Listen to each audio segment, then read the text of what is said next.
I'll never get the date right. If you're going to watch this, Mom, you're going to laugh your ass off. My mom's always complaining at me. She goes, you never talk about me on the channel. I did Backroads Bill there. You know, we don't talk about my mom a lot. I think she gets a little jealous. I don't talk about her enough. And I'm like, well, the channel's about like the old man and me and the struggles of me and my father and loving him and hating him simultaneously. And it's a very complex relationship. I love my mom very much. So we're going to do a quick video. Mom, happy birthday. I always forget how old my mother is. It's 54th, 55th birthday. I'm so sorry. I'll never get it right. But, you know, it's good because I always go younger. We go younger for her birthday. So we'll just say it's my mom's 50th. God love her. My mother had a fucking roller coaster of a life. From her childhood to her time with my insane father and all the shit I put her through. And she's just always been stoic. She's been a rock. She's like an 80s rocker mom. She's always smoking cigarettes. She's got the tattoos and I love her so much. And she's such a hard worker and she's always flying around just going nuts and just, you know, everything's always at 100 with her. And the most important thing my mother ever did, because as we transition the channel, it's going to be a lot more about me and the writing. And I will say this, the single most important thing I think for me that my mother did in my life was encourage me to write. I talked about it in the last video. We still got to do a part 2, and that was I was dropping out of high school, which is terrible because but I sent her some of my work and I just said, hey, like read this, and she did. And it was but she said, keep doing it. And that's all I needed. And I gotta park this. So when I was writing Rebirth, which was my epic fantasy novel, it was kind of like a fantasy cyberpunk type thing. She is she's read thousands of novels. So she would edit my work for me. So I would send her my work, and when I say edit my work, I mean like I was writing on my iPhone. I would email it to her. She would download it or whatever, retype it out. So in a way, like my mom worked through 4 or 5 of these 160,000 word drafts with me. She basically co-wrote my first 3 novels. And she always encouraged me and she helped me and she had a much better vocabulary than I did, especially then.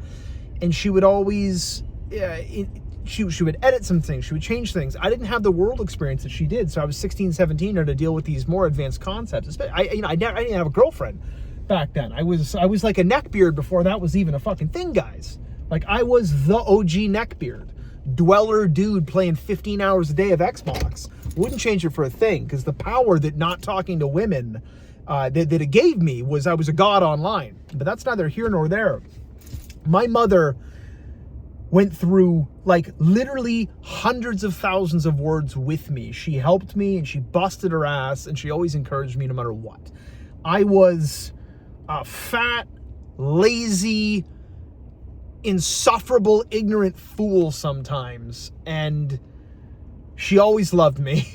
A mother's love, man. Only a mother could love that. And she always encouraged me, and she never doubted me when I was like, I'm gonna be an author, like I'm gonna get published, I'm gonna sell millions of copies. And she was like, you know what, you will. And I think we're on that path now. I don't want to make this video long. We'll do a bigger one on the actual day, April 17th. But I just want to do an early one. I'll probably upload this one tonight. But I was just going out for a quick drive. I'm just going to the grocery store, just some basic shit. That's when I do these, by the way. I'll do it in between work. I'll do it on my way out. It's tough. My tripod broke at home, so that's why I stopped doing the backyard stuff.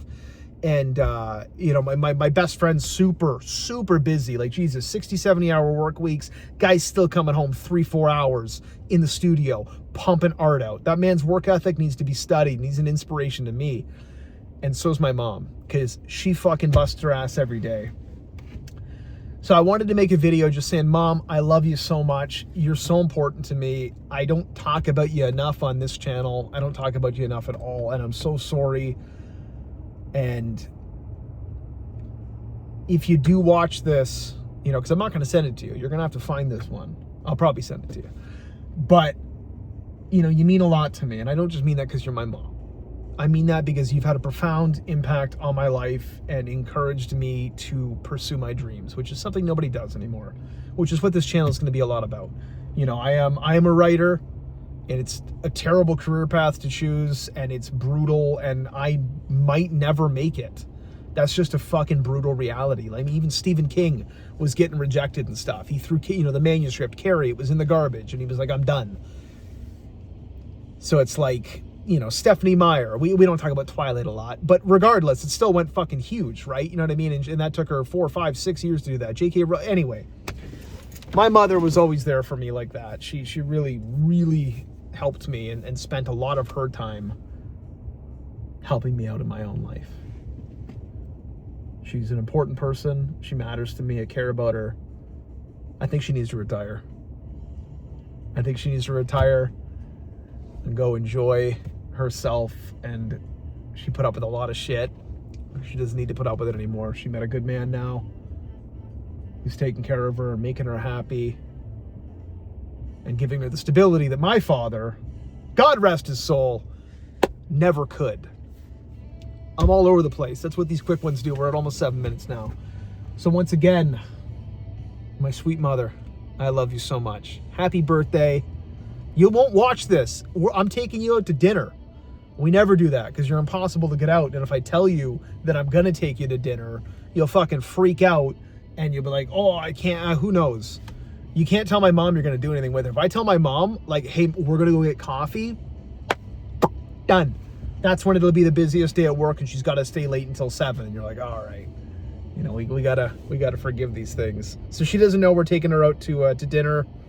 Nothing crazy. We're just going to go out with her. I'm going to buy her some dinner. Tell her I love her.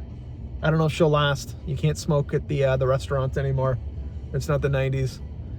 It'd be nice if you could smoke, eh? It would be nice if I could do a cigar. But again, we're all over the place. 2026 has been a huge year already for me as a human being, and hopefully you guys follow me on this journey on this channel as it evolves now past Troy Hershey's. This is the legacy. I'm the legacy. You get me. I am him. At least 50% of the idiot. I just don't have the fucking hairline. I shaved it all off. This is what you get. And it was a crazy life. It was a crazy childhood. A lot of fucking scarring. Probably did some damage. But I don't make any excuses. And for all of the difficulties and maybe the failures, we can turn those into lessons and successes. And we're on the path. We're in search of an answer.